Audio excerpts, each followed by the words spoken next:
Myself Tasleem, food safety officer, Anantapur district అండి. మనకి స్పందనలో grievances రావడం జరిగింది రిగార్డింగ్ హోటల్ హైజీనిక్ కండిషన్స్. తర్వాత మనకి బేసిక్గా 2 హోటల్స్ మీద వచ్చిందండి. సో ఫస్ట్ హోటల్ది చూసినట్టయితే ముత్యాల రెడ్డి హోటల్ది ఇచ్చారు, కంప్లైంట్ ఇచ్చారనమాట.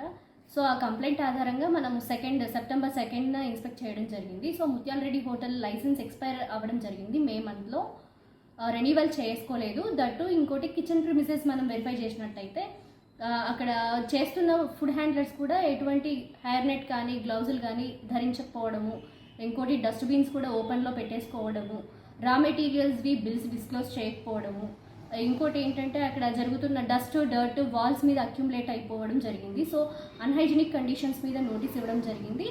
అలానే అక్కడ తయారు చేస్తున్న కరాచీ హల్వా నాణ్యత ప్రమాణాల మీద డౌట్ కలిగి మనం సస్పెక్టెడ్ చేసి దాని మీద స్టాండర్డ్స్ ఎలా ఉన్నాయి ఏంటి అన్నది వెరిఫై కోసం మనం ల్యాబ్కి పంపించడం జరిగింది. సో తదుపరి చర్యలు ల్యాబ్ నివేదికను బట్టి మనం ముందుకు వెళ్తామండి. Thank you.